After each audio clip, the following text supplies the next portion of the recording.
Pentakosta ketiga. 1. Pentakosta ketiga adalah pencurahan Roh Kudus yang dahsyat di zaman now, melebihi yang terjadi di Azusa Street. 2. Pentakosta ketiga akan mengakibatkan penuaian jiwa yang terbesar dan yang terakhir sebelum Tuhan Yesus datang kembali. 3. Pentakosta ketiga akan mengakibatkan generasi Yeremia, yaitu anak-anak muda yang dipenuhi Roh Kudus, cinta mati-matian kepada Tuhan Yesus, tidak kompromi terhadap dosa, dan akan bergerak untuk memenangkan jiwa. 4. Pentakosta ketiga lahir di Indonesia dan bergerak ke bangsa-bangsa. Gerakan ini dari timur ke barat dan akan kembali ke Yerusalem. 5. Pentakosta ketiga akan memberikan kuasa untuk menyelesaikan amanat agung, dan setelah itu Tuhan Yesus datang kembali. Mazmur 91, dalam lindungan Allah, orang yang duduk dalam lindungan yang maha tinggi dan bermalam dalam naungan yang maha kuasa, akan berkata kepada Tuhan, tempat perlindunganku dan kubu pertahananku, Allahku yang kupercayai. Sungguh, dialah yang akan melepaskan engkau dari jerat penangkap burung, dari penyakit sampar yang busuk. Dengan kepaknya ia akan melindungi engkau, di bawah sayapnya engkau akan berlindung. Kesetiaannya ialah perisai dan pagar tembok. Engkau tidak usah takut terhadap kedahsyatan malam, terhadap panah yang terbang di waktu siang, terhadap penyakit sampar yang berjalan di dalam gelap, terhadap penyakit menular yang mengamuk di waktu petang. Walau 1000 orang rebah di sisimu dan 10.000 di sebelah kananmu, tetapi itu tidak akan menimpamu. Engkau hanya menontonnya dengan matamu sendiri dan melihat pembalasan terhadap orang-orang fasik. Sebab Tuhan ialah tempat perlindunganmu, yang maha tinggi telah kau buat tempat perteduhanmu. Malapetaka tidak akan menimpa kamu, dan tulah tidak akan mendekat kepada kemahmu. Sebab malaikat-malaikatnya akan diperintahkannya untuk menjaga engkau di segala jalanmu. Mereka akan menatang engkau di atas tangannya, supaya kakimu jangan terantuk kepada batu. Singa dan ular tedung akan kau langkahi. Engkau akan menjak anak singa dan ular naga. Sungguh, hatinya melekat kepadaku, maka aku akan meluputkannya. Aku akan membentenginya, sebab ia mengenal namaku. Bila ia berseru kepadaku, aku akan menjawab. Aku akan menyertai dia dalam kesesakan. Aku akan meluputkannya dan memuliakannya. Dengan panjang umur akan kukenyangkan dia, dan akan kuperlihatkan kepadanya keselamatan yang daripadaku. Amin.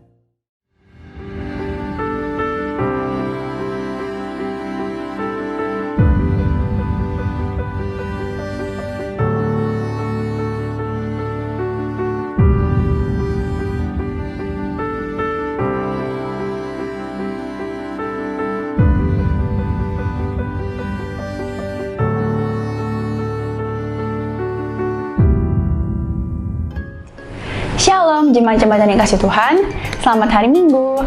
Selamat bergabung dalam ibadah online GB House of Praise dan GB Widuri. Hari ini, firman Tuhan akan dibawakan oleh Pastor Yosua Yan. Mari kita siapkan hati kita untuk memuji nama Tuhan lebih dalam lagi. Selamat hari Minggu, Tuhan Yesus memberkati.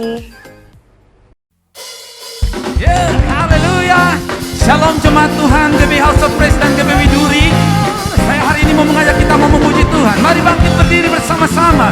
Kita mau bersyukur, memuji, menyembah Dia. Haleluya. Katakan sama-sama. Segala puji syukur hanya bagi-Mu Tuhan. Amin. Sebab Kau yang layak dipuja. Kami mau bersorak, kami mau bersorak, tinggikan nama-Mu. Haleluya, haleluya,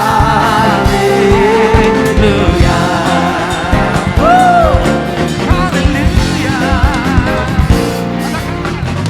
Segala puji syukur hanya bagi-Mu Tuhan. Sebab Kau yang layak, sebab Kau yang layak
Mari lambaikan tanganmu, katakan soraklah, soraklah, haleluya.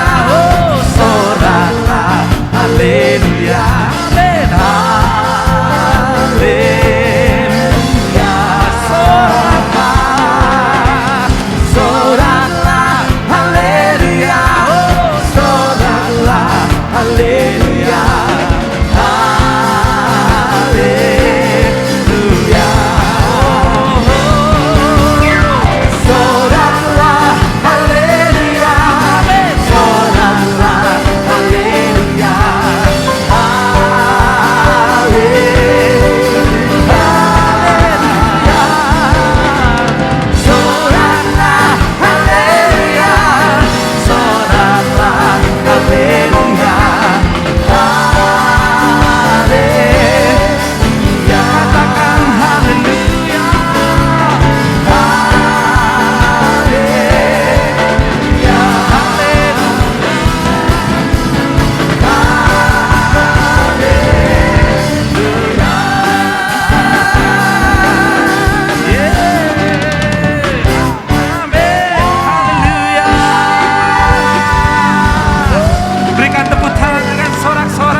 Haleluya, haleluya.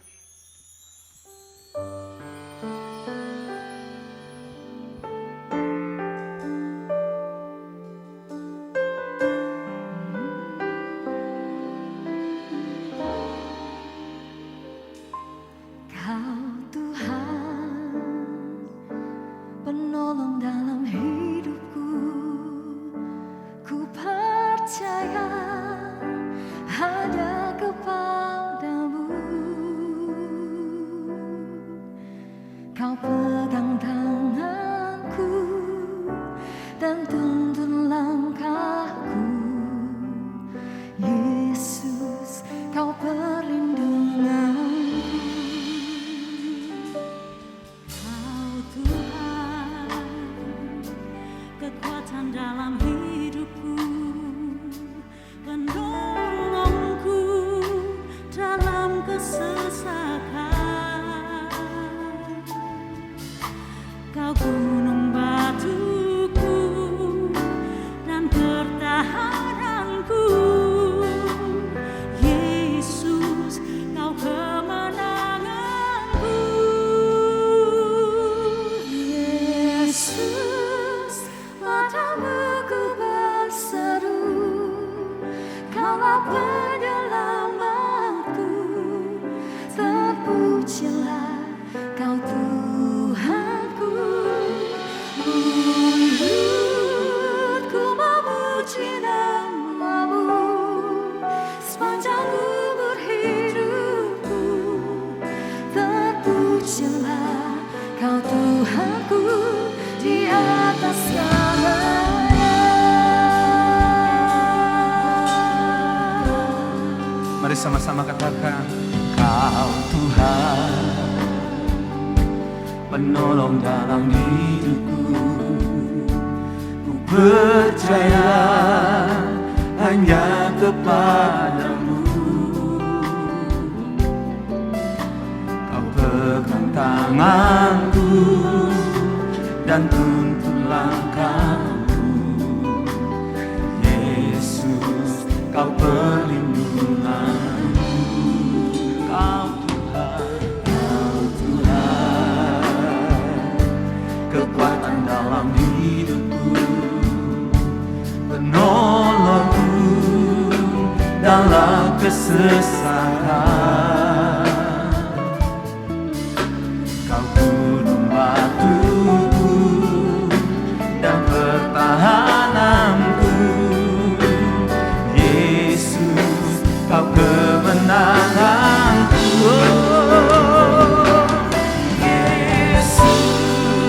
Padamu ku berseru, Kaulah penyelamatku.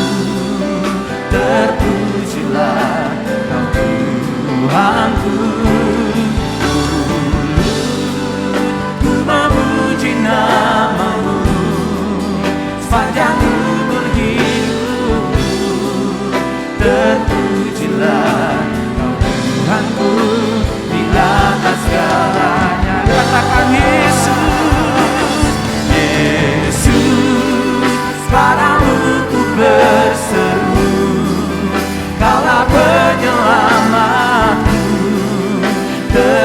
terpujilah Kau Tuhanku.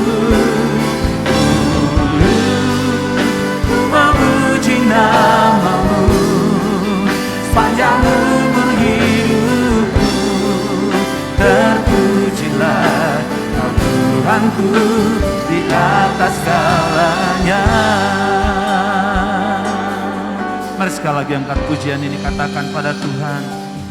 Kau Tuhan, penolong dalam hidupku. Ku percaya hanya kepadamu. Amin. Kau pegang tanganku dan tuntun langkahku. Yesus, Kau perlindunganku. Kau Tuhan, kekuatan dalam hidupku, penolongku dalam kesesakan. Kau gunung batuku dan pertahananmu. Yesus, Kau kemenanganku. Angkat tangan, katakan, Yesus, padamu ku berseru. Kaulah penyelamatku. Terpujilah Kau Tuhanku. Dulu ku memuji nama-Mu sepanjang umur hidupku. Terpujilah Kau Tuhanku di atas segala. Oh Yesus, Yesus, padamu ku berseru. Amin. Dalam penyelamatku. Terpujilah Kau Tuhanku.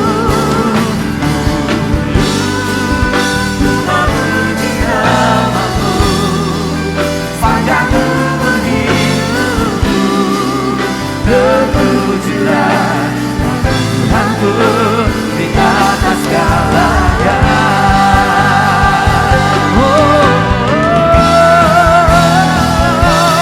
Yesus, padamu ku berseru. Kaulah penyelamatku. Terpujilah Kau Tuhanku. Nama-Mu sepanjang umur hidupku. Terpujilah Kau Tuhanku di atas. Mari sekali lagi katakan, Yesus, Yesus, padamu ku berseru. Kaulah penyelamatku. Terpujilah Kau Tuhanku. Nama-Mu sepanjang umur hidupku. Terpujilah Tuhanku di atas segalanya. Katakan mulutku, mulutku memuji nama-Mu sepanjang umur hidupku.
Yang percaya Tuhan adalah kekuatanmu, yang percaya Tuhan adalah penolongmu, sembah Dia. Oh, Dia terbaik. Haleluya. Angkat tanganmu. Oh, muliakan Dia. Oh, tinggikan Dia. Haleluya. Kata santa karala barala barala barala barala. Oh, ya karala. Ele sede bela na na na na.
Sembah Kau Tuhan, ku mengangkat wajahku selamanya.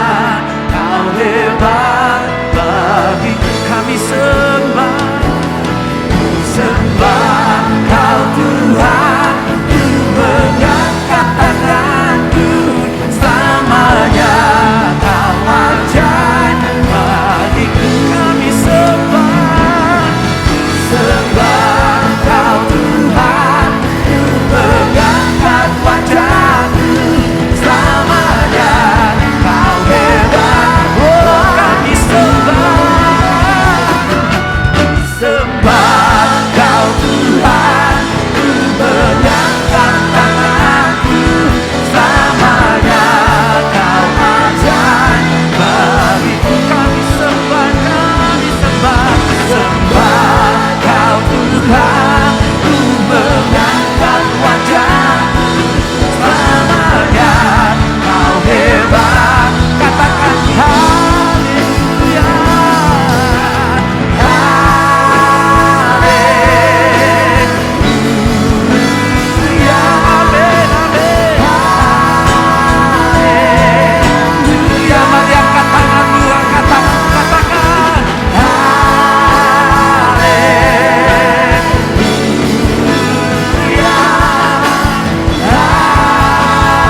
Sebelum kita mendengarkan khotbah firman Tuhan hari ini, mari kita satukan hati, mari kita berdoa.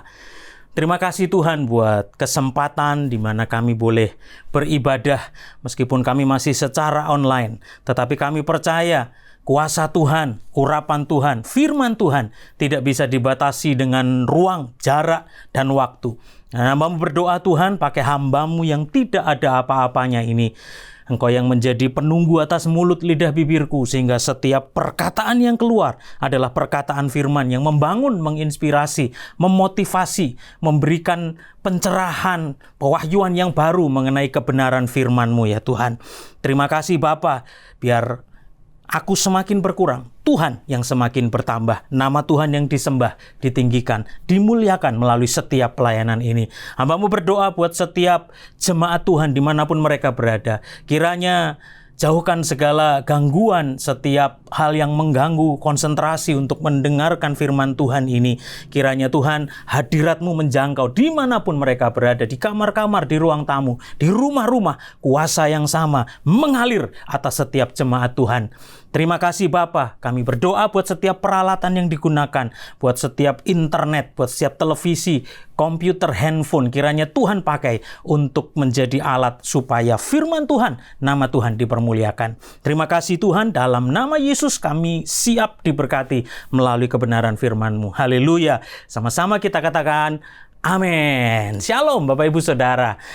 Jemaat GBI Widuri di Sentral Restoran Petojo.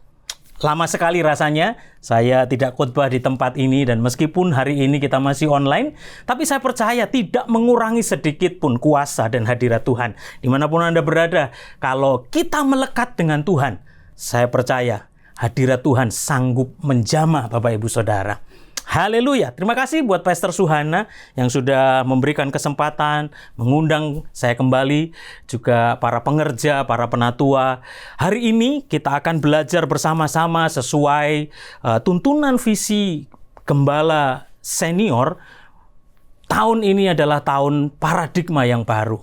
Saya tahu, saya mengerti kita semua sedang menghadapi badai yang sama. Tetapi kita nggak boleh lupa, kapal kita berbeda. Ada yang pakai rakit, ada yang pakai kapal pesiar, ada yang pakai perahu yang agak gede. Sehingga setiap perjuangan kita masing-masing berbeda. Tidak waktunya, tidak bijak ketika kita menghakimi satu dengan yang lain. Tapi biarlah melalui kebenaran firman Tuhan ini, apapun badai di hadapan kita, kalau hati kita melekat dengan Tuhan, saya percaya Tuhan akan sanggup membawa kita naik dan bukan turun, menjadi kepala dan bukan ekor. Badai pasti berlalu.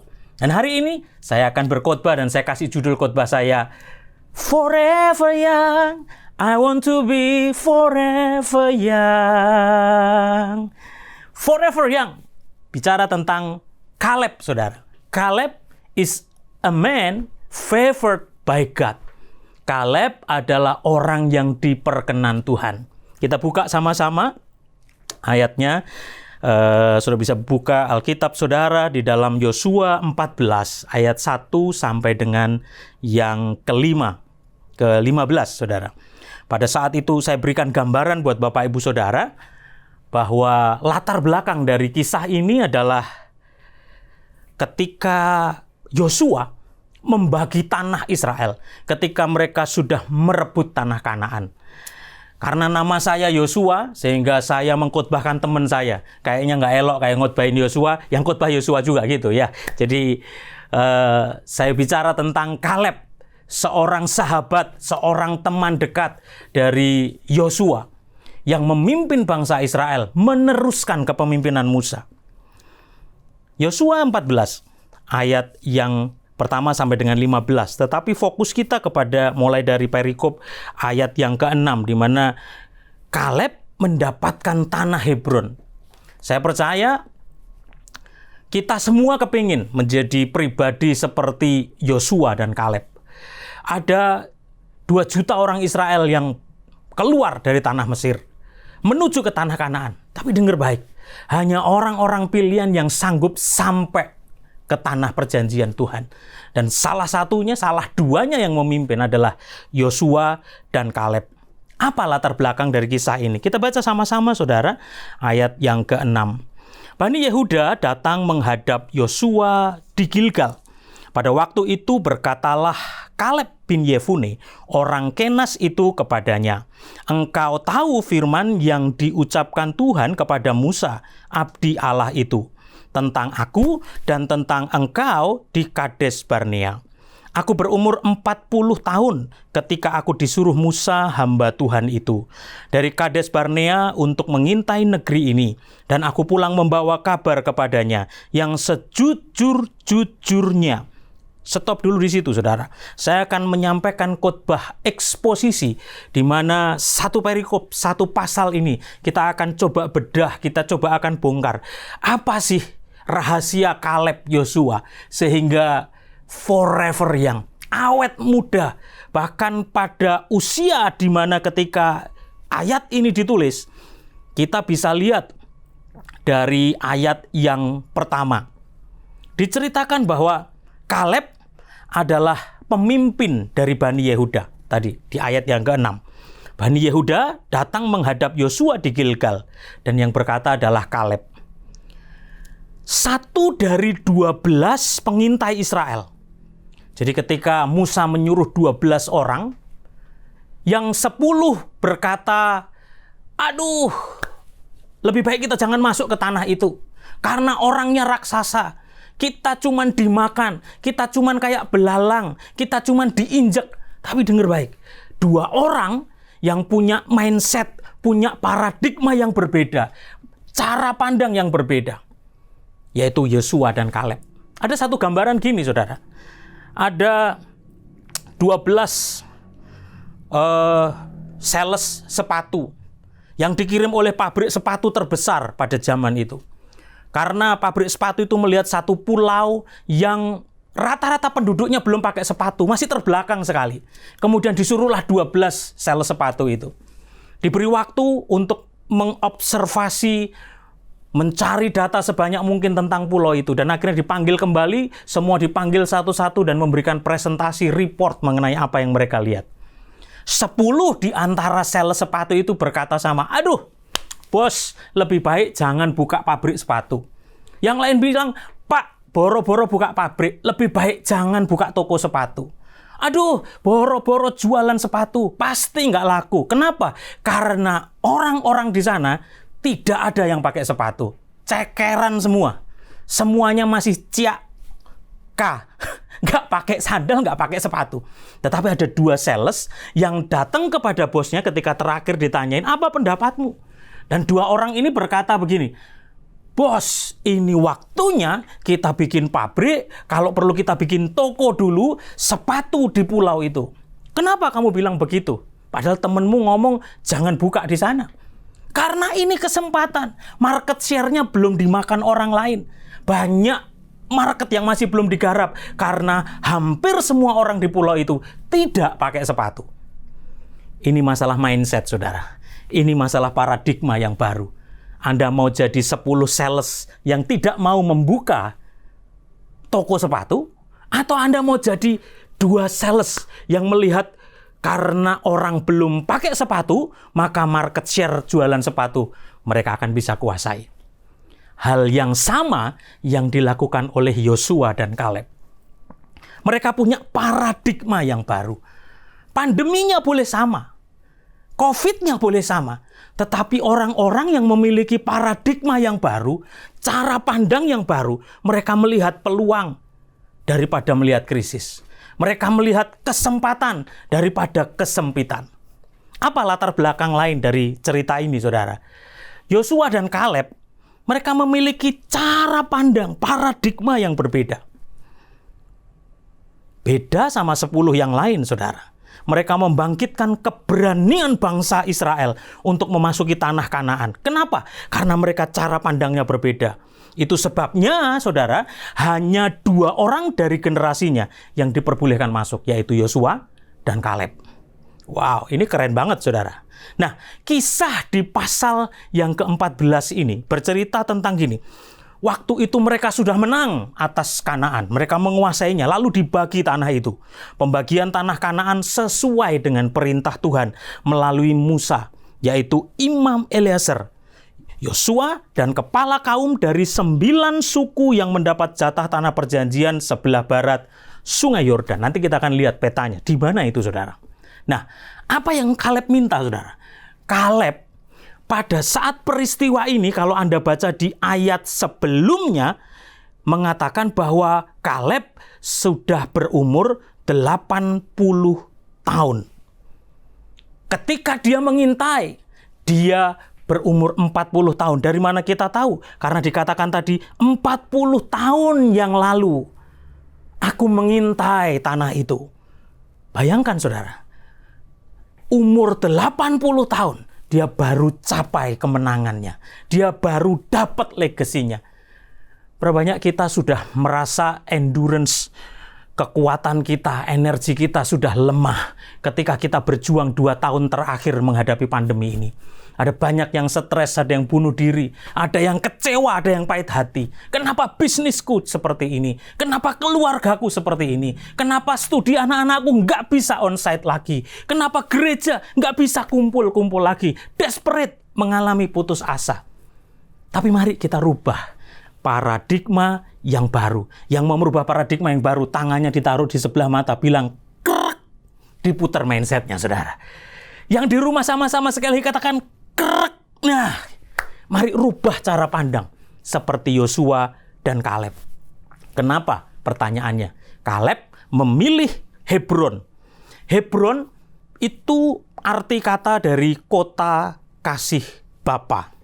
Secara militer, Hebron merupakan kota yang penting. Kenapa Kaleb suka? Kaleb punya latar belakang militer sebagai tentara yang berperang merebut Kanaan. Dia mencari ibu kota yang tanahnya tinggi, hilly, di bukit. Kenapa? Sehingga ketika diserang oleh musuh, mereka bisa melihat. Mereka bisa membuat benteng pertahanan. Bahkan ketika pemerintahan Daud memimpin bangsa Israel, Hebron dijadikan sebagai ibu kota selama 7 tahun pemerintahannya atas Yehuda. Kenapa? Karena strategis. Dia terletak di ketinggian 3040 kaki di atas permukaan laut. Itu sebabnya saya tulis di sini, saudara. Karena apa yang ditabur orang, itu juga yang dituainya. Apa yang Anda lihat, you are what you see, you are what you think, you are what you say. Anda akan menjadi seperti apa yang Anda pikirkan, Anda akan menjadi seperti yang Anda katakan. Sebab itu berhati-hatilah dengan pikiran dan perkataan Anda. Kenapa Kaleb memilih Hebron? Karena Hebron kalau Anda lihat permukaannya lebih tinggi. 3040 kaki di atas permukaan air laut. Pada saat mereka menguasai, inilah pembagian tanah bangsa Israel pada waktu itu. Di sebelah barat Sungai Yordan. Karena Sungai Yordan adalah membelah sisi Israel seperti ini. Anda yang sudah sering sekali GBI Duri pergi ke Israel bersama-sama, saudara. Inilah kota yang diinginkan oleh Kaleb. Dan dia menginginkan itu bukan hanya keinginan pribadinya, tetapi dia melihatnya 40 tahun sebelumnya. Apa yang bisa kita belajar eksposisi hari ini, saudara? Kita akan masuk, kita baca di ayat yang ke-7. Saya bacakan buat saudara. Aku berumur 40 tahun ketika aku disuruh Musa, hamba Tuhan itu, dari Kades Barnea untuk mengintai negeri ini. Dan aku pulang membawa kabar kepadanya yang sejujur-jujurnya. Dia berumur 40 tahun ketika dia mengintai. Dan dia berkata, 40 tahun yang lalu aku mengintainya. 40 tambah 40, dia berumur 80 tahun, saudara. Dan saya lompat, coba Anda baca ayat yang ke-10. Berkata demikian, jadi sekarang sesungguhnya Tuhan telah memelihara hidupku seperti yang dijanjikannya. Dengar, kini sudah 45 tahun lamanya sejak diucapkan Tuhan firman itu kepada Musa. Dan selama itu orang Israel mengembara di padang gurun. Jadi sekarang telah berumur 85 tahun aku hari ini. Saudara, 85 tahun hari ini orang-orang pakai krek, stroke, gak bisa jalan, saudara. Puji Tuhan kalau kita mengalami pemeliharaan Tuhan, engkong, opa, oma kita. Tetapi dengar, Kaleb, dia masih berkata, aku siap berperang. Umurnya 80-85 tahun, saudara. Poin yang pertama saya tulis di sini adalah kita harus memiliki mentalitas Kaleb. Yang pertama adalah consistently. Katakan sama-sama, konsisten. Kita mesti punya konsisten. Kalau kita sudah mengikut Tuhan, kalau kita sudah percaya Tuhan, kalau kita sudah menyerahkan hidup kita kepada Tuhan, konsisten dengan iman percaya kita. Ada berapa banyak orang Kristen ketika ngalami benturan, ketika ngalami gesekan, ketika ngalami pandemi yang gak kelar-kelar rasanya, kita mulai kehilangan konsistensi di dalam mengikut Tuhan. Konsisten apa sih yang Kaleb lakukan? Yang pertama, saudara, konsisten dalam penglihatan, atau yang saya sebut di sini visi. Dia melihat, dia punya visi. Umatku binasa karena tidak punya visi, karena tidak punya pengajaran yang benar akan firman Tuhan. Kalau kita tidak melihat visi ke depan, seringkali tanpa visi kita memiliki kelemahan dan kita akan undur dari Tuhan. Kaleb menyampaikan apa adanya kepada Musa mengenai apa yang dia lihat saat disuruh mengintai tanah Kanaan, karena waktu itu Musa masih hidup. Sekalipun cara pandangnya berbeda. 45 tahun yang lalu, dia punya pandangan terhadap Hebron. 85 umurnya, dia masih punya cara pandang yang sama. Yang pertama, konsisten dalam penglihatan. Yang kedua, Kaleb konsisten dalam menjaga sikap hatinya. Sekalipun telah berumur 45 tahun, ketika Tuhan berjanji, Tuhan sendiri yang berjanji kepada Kaleb melalui Musa. Dan bayangkan saudara, 45 tahun dia belum terima janji itu. Kini dia berumur 85 tahun, tapi Kaleb tetap pegang teguh janjinya. Janji Tuhan itu dipegangnya dengan sikap hati yang benar. Bahkan dia berkata gini, aku siap maju berperang demi untuk menggenapinya, sekalipun sudah lanjut usianya. Wow. Poin yang pertama, konsisten. Konsisten terhadap penglihatan visinya, konsisten terhadap sikap hatinya, dan yang ketiga, dia konsisten di dalam penundukan dirinya. Apa maksudnya, saudara? Kaleb tetap memiliki submission, penundukan diri, bukan hanya kepada Musa. Pada waktu itu, dia dan Yosua sama-sama. Mereka langsung report bertanggung jawab kepada Musa. Tetapi ketika Musa menunjuk Yosua sebagai pemimpin yang meneruskannya, bahkan sekalipun mungkin Kaleb mandi bareng, tidur bareng, makan bareng, bercanda bareng, berperang bareng sama Yosua. Tetapi lihat, dia tetap konsisten memiliki penundukan diri kepada Yosua sebagai pengganti Musa. Berbanyak seringkali kita ketika pemimpin berganti, ketika keadaan berganti, ketika tekanan mengubah kita mulai kehilangan konsistensi dalam hidup. Hal yang pertama kita bisa belajar dari Kaleb adalah konsisten. Katakan sama-sama, konsisten. Dan karena konsistennya, ayat 13 berkata gini, lalu Yosua memberkati Kaleb bin Yefune dan diberikannya Hebron kepadanya menjadi milik pusakanya. Bapak, Ibu, Saudara, ada janji Tuhan yang luar biasa. Janji kesembuhan, janji berkat, janji pemulihan keluarga, janji perusahaanmu, tokomu, warungmu yang akan diberkati Tuhan. Janji naik dan bukan turun. Janji menjadi kepala dan bukan ekor. Sekalipun masalah berat hari-hari ini kita hadapi, berapa banyak kita mau tetap konsisten? Poin yang pertama, saya tulis di sini, consistently.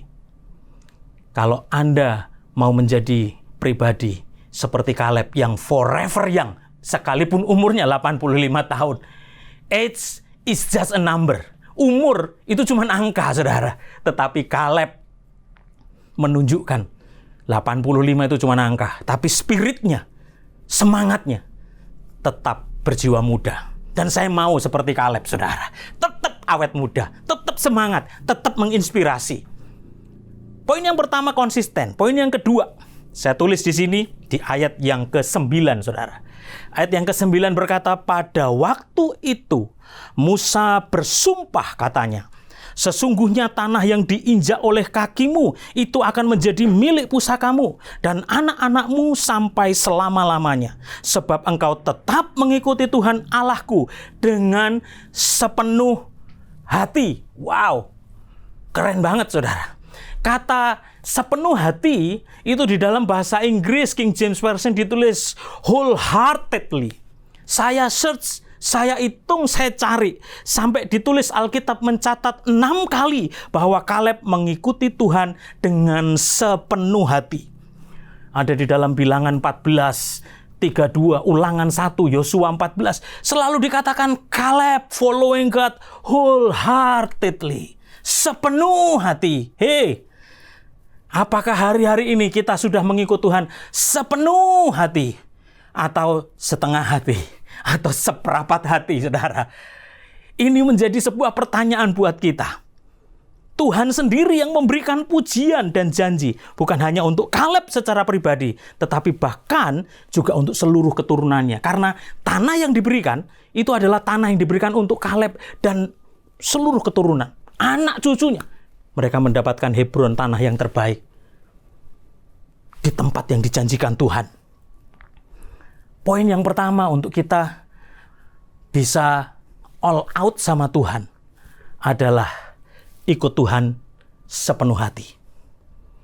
Kaleb all out. Sepenuh hati. Segenap jiwa. Nggak cuman rohnya, jiwanya, tapi bahkan badannya dia siap berperang, saudara. Dan yang luar biasa, dia keep the promise of God. Dia tetap pegang janji Tuhan. Dia tetap kunci janji Tuhan itu dia pegang. Dan dia hidupi. Dia tahu ke arah mana dia harus berjalan. Nggak cuman dia menghidupi janji Tuhan di dalam apa yang dia terima, tetapi dia juga keep the faith in God. Dia tetap meletakkan imannya kepada Tuhan. Nggak gampang, saudara. 45 tahun, my friend. 45 tahun. Kita baru 2 tahun pandemi, itu kayaknya sudah, aduh, kapan ya kita bisa kayak dulu? Aduh, kapan ya kita bisa keluar negeri, pulang nggak karantina? Aduh, kapan ya bisa ke gereja, nggak perlu online-online kayak begini? Ya nggak, saudara? Tapi Kaleb, 45 tahun, dia keep the faith in God. Not only keep the faith, tetapi dia keep obey. Dia tetap taat, saudara. Dia tetap faithful to God. Dia tetap setia kepada Tuhan. Dan firman Tuhan berkata gini, Kaleb mendapatkan Hebron, sebuah negeri yang belum dikuasai Yosua sebelumnya, dikatakan. Yosua belum menguasai tempat itu. Akhirnya menjadi milik pusaka Kaleb dan keturunannya. Tetapi, dengar, segala sesuatu itu bukan tanpa usaha. Masih ingat, saudara? Poin yang pertama sebelumnya, consistently. Poin yang kedua, untuk kita menjadi seorang forever yang seperti Kaleb adalah all out. Katakan dari rumah-rumah, all out. Dan poin yang ketiga saya tulis di sini adalah, ini penting, saudara. Leadership. Katakan leadership. Kepemimpinan Kaleb yang luar biasa. Ayat yang ke-6 berkata demikian. Bani Yehuda datang menghadap Yosua di Gilgal. Pada waktu itu berkatalah Kaleb bin Yefune orang Kenas itu kepadanya, engkau tahu firman yang diucapkan Tuhan kepada Musa, abdi Allah itu, tentang aku dan tentang engkau di Kades Barnea. Wow. Saudara, kalau saya selidiki, saudara, saya gali, saya coba bongkar kulik ayat ini dan sejarah keturunan Kaleb, saudara. Nenek moyang Kaleb. Sebetulnya gini, dikatakan Kaleb anak Yefune orang Kenas. Kata orang Kenas itu muncul di dalam Keluaran 14 ayat yang ke-6. Di mana sesungguhnya akar dari keturunannya itu adalah dari Edom. Edom itu anaknya Esau. Anda bisa baca nanti di Kejadian 36 ayat 1. Lalu Edom anak Esau itu memperanakkan Elifas, lalu baru memperanakkan Kenas. Jadi poin saya yang saya mau ngomong gini, Kaleb itu bukan menjadi pemimpin karena dasar keturunan. Kalau orang Yahudi itu kan keturunan Yakub, lalu misalnya turun Yusuf, lalu anaknya Yusuf menjadi dapat tanah karena keturunannya Yusuf. Atau seterusnya keturunannya Ruben. Enggak. Tetapi Kaleb dia menjadi pemimpin besar bangsa Israel bersama Yosua. Bukan karena keturunan. Bukan karena garis warisan papa mama. Karena dia keturunan dari Edomis atau keturunan dari Esau. Kaleb menjadi pemimpin. pure, murni, karena kepemimpinannya yang luar biasa. Extraordinary leadership skill. Ada orang-orang tertentu yang ketika dia memimpin, ketika dia bersama-sama, entah di kul, entah di gereja, entah di sekolah, anak kita mungkin kita bisa lihat, ada satu naluri kepemimpinan dan Kaleb menyatakan extraordinary leadership skill. Nggak cuman itu, saudara. Kaleb, dia juga extraordinary management skill. Organisasi pasukan Bani Yehuda. Saya akan tunjukkan betapa luar biasanya ketika waktu itu tabut perjanjian dibawa keluar dari tanah Mesir. Saya akan tunjukkan di slide setelah ini. Habis ini ada sebuah, saya tunjukkan betapa Anda bisa lihat angka-angkanya, saudara. Bani Dan, Bani Asher, Bani Naftali ini adalah nama-nama keturunan bangsa Israel. Dan Anda bisa lihat, ini adalah tabernakel, tabut perjanjian yang dibawa. Anda bisa hitung, semuanya tertulis di dalam Alkitab mengenai angka-angka ini. Dan Bani Yehuda, kepemimpinan Yosua dan Kaleb, memiliki pasukan yang paling besar. 74.600 tentara. Anda bisa lihat semuanya di bawah dari pasukan yang dimiliki oleh Bani Yehuda.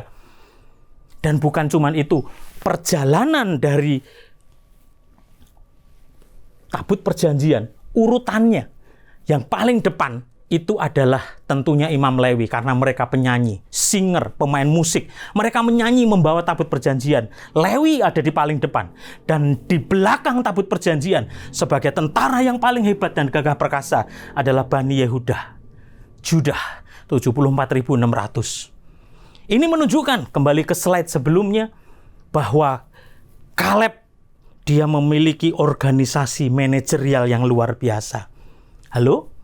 Nggak cukup memimpin itu hanya dengan pinter ngomong, melakukan sesuatu. Tapi ketika kita tidak manage orang-orang di bawah kita, kita tidak manage stok kita, cash flow kita, maka semuanya akan berantakan. Apalagi di tengah krisis seperti ini.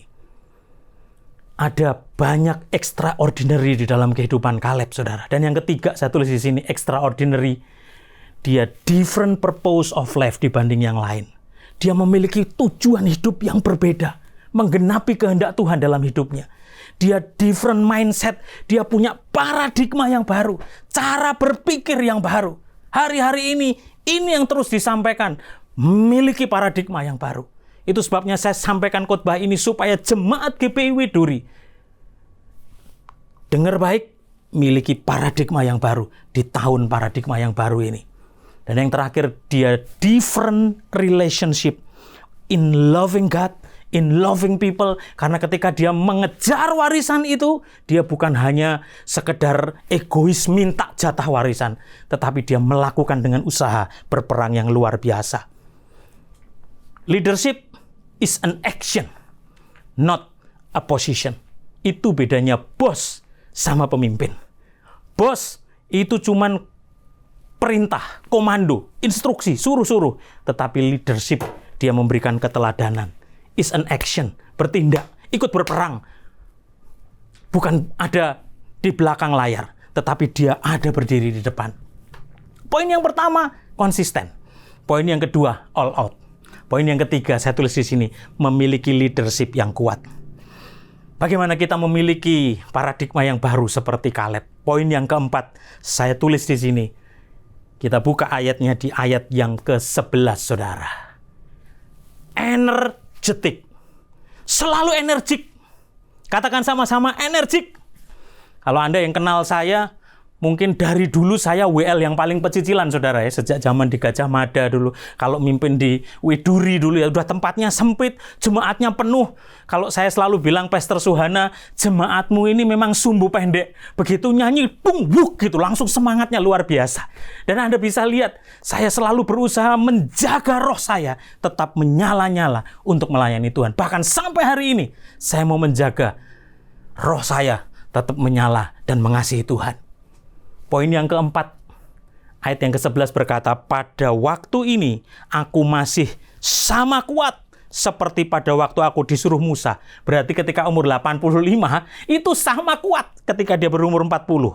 Seperti kekuatanku pada waktu itu, demikianlah kekuatanku sekarang untuk berperang dan untuk keluar masuk. Wow! Berapa banyak kita mau terus punya energetik, semangat terus. Jangan kasih kendor. Semangat, katakan sama-sama. Waktu masalah menerpa, waktu kita dibebani tekanan yang sepertinya kanan, kiri, muka, belakang, semuanya menghimpit kita. Dengar baik, ada pintu di atas yang terbuka dan Yesus sanggup tolong. Ketika kita mengangkat tangan, Tuhan akan turun tangan buat menolong Bapak Ibu Saudara. Bagaimana dia bisa energik, Saudara? Kaleb, dia selalu optimis, selalu berpikir positif. Sikap ini ditunjukkan di Bilangan 13 ayat 30. Kaleb bilang gini, kita akan maju dan menduduki negeri itu, sebab kita pasti akan mengalahkan mereka. Dan sampai di Yosua 14 dia tetap memiliki energi yang sama. Kata-katanya sama, siap maju untuk berperang. Wow, 45 tahun tidak mengubahkan semangatnya. Lalu yang kedua, dia memiliki roh yang berbeda dengan orang lain. Dengan tentara, dengan pengintai yang lain. Roh dalam bahasa aslinya ditulis dengan kata ruah. Katakan sama-sama ruah. Dan ternyata kata ruah itu adalah gini, different spirit. Mental ini dibangun oleh sikap optimis yang didasari oleh iman yang kokoh di dalam Tuhan. Saudara, dan yang ketiga, dia memiliki maintenance rohani di dalam hidupnya. Terus menjaga hidupnya dengan benar. Ayo, Bapak Ibu Saudara, miliki daya juang, miliki daya tahan di dalam setiap kehidupan kita. Wow, kita sudah sampai di poin yang keempat. Dan poin yang kelima, saya tulis di sini, adalah bravery. Bravery dalam bahasa Indonesia sama, berani. Kaleb tidak berubah keberaniannya. Sejak ketika dia muda, ketika dia berumur 40 tahun mengintai ke tanah Kanaan. Tetapi ketika dia umur 85 tahun, keberaniannya tidak surut sedikit pun. Ayat yang ke-12, Saudara. Kita baca sama-sama. Oleh sebab itu, berikanlah kepadaku pegunungan yang dijanjikan Tuhan pada waktu itu. Lihat, pegunungan yang dijanjikan Tuhan di umur 40. Sebab engkau sendiri mendengar pada waktu itu bahwa di sana ada orang Enak dengan kota-kota yang besar dan berkubu. Ayat yang ke-14 berkata, dan Kaleb menghalau dari sana ketiga orang Enak, yaitu Sesai, Ahiman, dan Talmai, anak-anak Enak. Apa sih artinya, Saudara? Kenapa saya harus tulis pasal 15 ayat yang ke-14 ini, Saudara? Orang Enak itu disebut Anakim, Saudara. Anakim itu dikenal sebagai orang-orang raksasa dan perkasa. Sehingga pengintai lain ketakutan. Seperti yang saya sampaikan tadi. 10 pengintai ketakutan. 40 tahun yang lalu di Kiryat Arba. Orang yang paling besar di antara orang Enak. Saudara, Kaleb memiliki keberanian. Yang pertama, dia berani mengalahkan ketakutan. Ketika orang lain takut, dia berani. Apakah dia nggak punya ketakutan? Nggak ada orang nggak punya ketakutan, Saudara. Ya nggak sih? Setiap kita punya ketakutan. Tetapi Kaleb dia bisa mengalahkan ketakutannya sendiri. Saya tahu kita punya ketakutan. Takut besok apa yang terjadi. Takut bagaimana masa depan anak-anak kita. Takut pandemi ini akan berapa lama lagi. Kapan ini berlalu? Tetapi cara pandang kita untuk kita mengalahkan ketakutan kita, itu adalah sesuatu yang penting. Kita tidak akan pernah bisa melangkah dengan pasti ketika kita sendiri tidak bisa mengalahkan ketakutan yang kita miliki di dalam diri kita. Dan yang kedua, Saudara, bukan hanya dia berani mengalahkan ketakutannya, tetapi Kaleb berani menerima tantangan. Kaleb tidak meminta tanah yang paling subur dan baik. Saudara, Hebron itu tanahnya tinggi tapi nggak subur. Yang lain rebutan tanah yang subur. Sama seperti Lot milih tanah yang kayaknya enak, Sodom dan Gomora, tapi membuat dia jatuh dalam dosa. Abraham suruh milih duluan deh kamu. Saya milih yang satunya. Dia tidak memilih tanah yang subur yang kelihatannya baik. Tapi justru sebaliknya. Gini, Kaleb dia ngomong dalam bahasa Inggris gini. Give me this mountain. Beri aku gunung ini. Karena tempat itu paling menantang di wilayah yang belum ditundukkan Yosua. Yosua belum menundukkan Hebron. dan pertimbangan background militer Kaleb untuk membuat benteng pertahanan. Hari ini ada begitu banyak gunung masalah di hadapanmu, tapi berapa banyak saudara berani berkata, bukan nantangin Tuhan, tapi gini, give me this mountain. Give me that mountain. Mountain masalah, gunung sakit penyakit, gunung beban yang berat, gunung ketakutan. Tetapi kita berani berkata, give me this mountain. Dan aku siap mendakinya, mengalahkan dan menundukkannya. Keberanian Kaleb yang luar biasa. Kaleb berani tampil beda. Kenapa? Bukan karena kuat dan gagahnya, tapi karena dia punya roh Tuhan. Yakin ada penyertaan Tuhan di dalamnya. Kalau roh Tuhan ada padaku, kita akan mengalami jalan-jalan yang disingkapkan Tuhan. Karena kita tidak mengandalkan kekuatan kita sendiri, pikiran kita sendiri. Dia berani tampil beda, kenapa? Karena dia punya roh seorang yang pemenang. Fokus pada tujuan akhir. Jangan lihat masalah, tapi lihat gini, mimpi yang Tuhan berikan.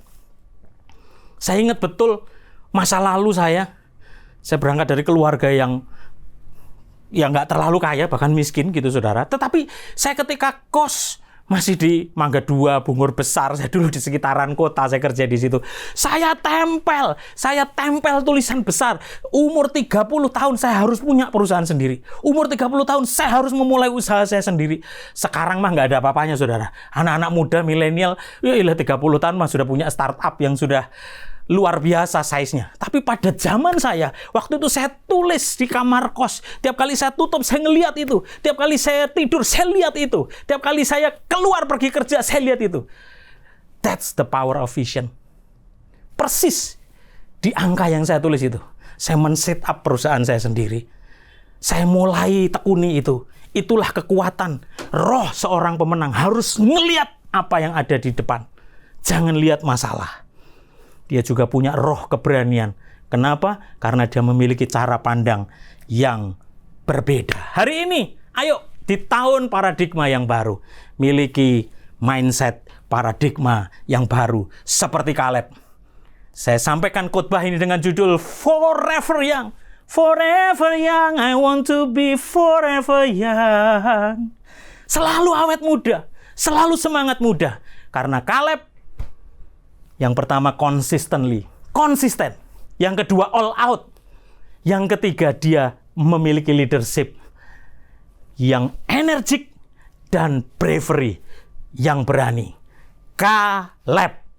Konsisten, all out, leadership, energetic, bravery.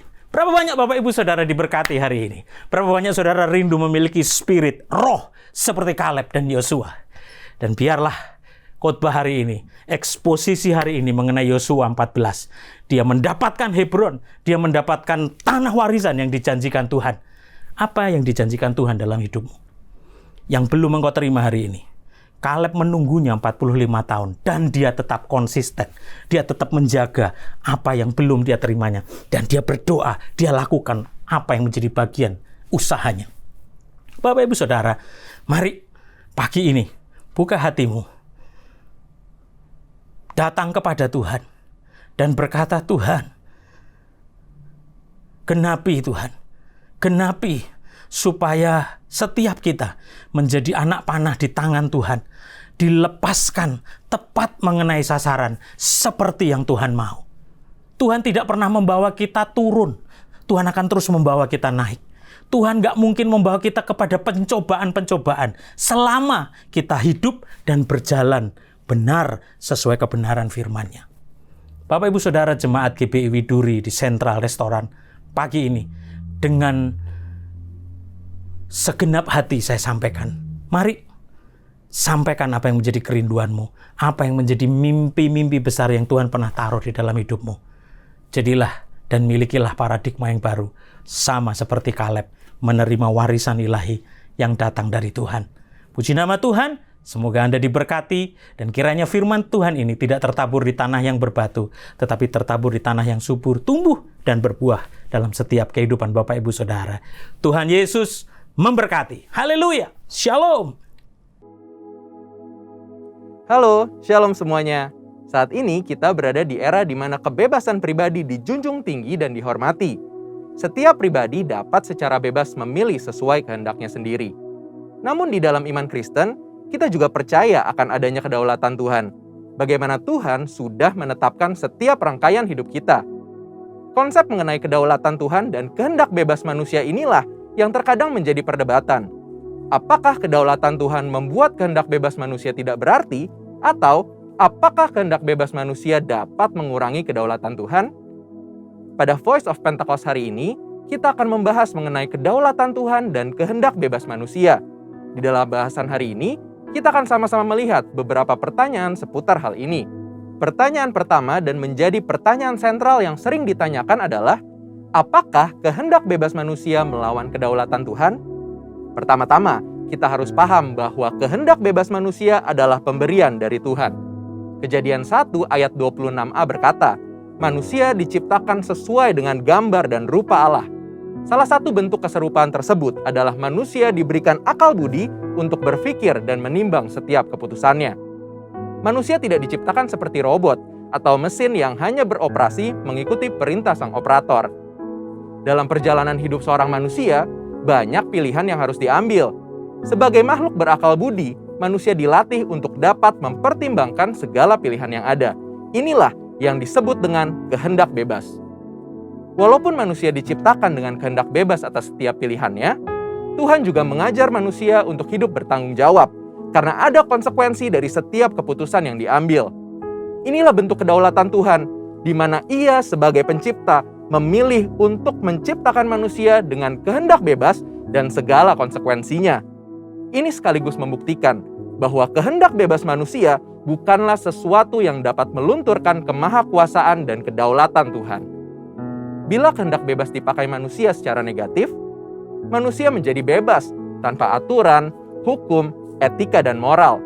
Hal ini dapat berakibat manusia menjadi makhluk yang liar.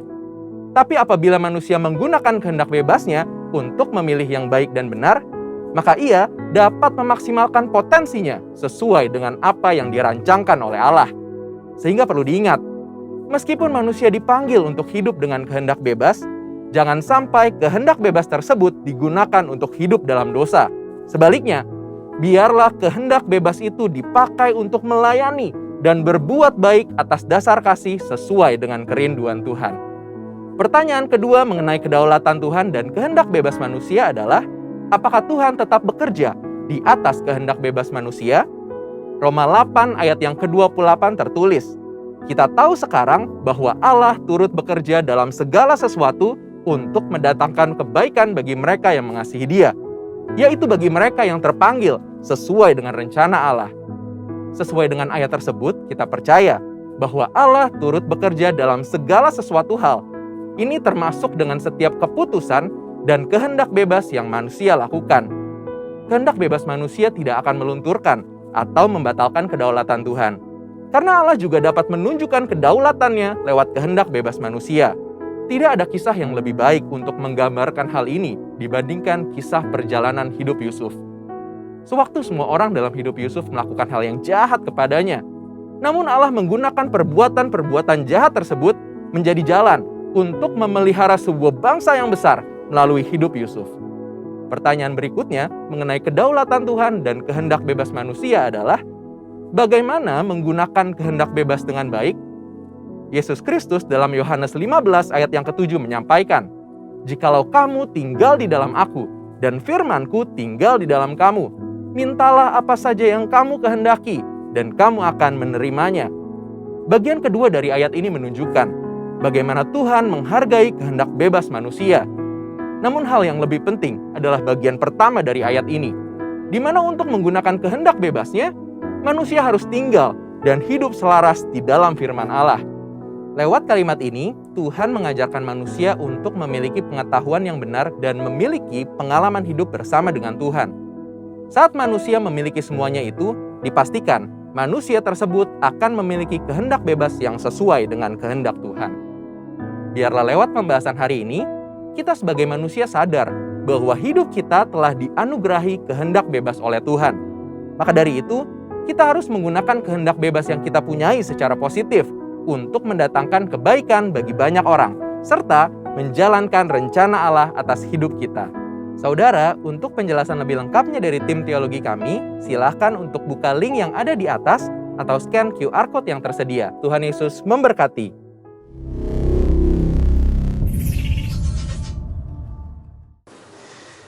Mari Bapak Ibu Saudara, kita angkat kedua tangan kita untuk menerima berkat. Kira labaya shika labaya sanda, kura labaya shika labaya sande. Diberkatilah keluar masukmu, diberkatilah engkau di kota, diberkatilah bakul nasimu, diberkatilah buah tanganmu. Apapun yang kau lakukan berhasil untuk kemuliaan bagi nama Tuhan Yesus. Kasih karunia alam palimpah, berkat damai sukacita, kesehatan, kesembuhan, kelepasan dari Allah Bapa di dalam Anak yang tunggal Tuhan Yesus Kristus dan persekutuan manis Roh Kudus menyertai saudara-saudari sekalian dari saat ini sampai Maranatha. Mari yang percaya sudah berkati, sama-sama kita katakan amin.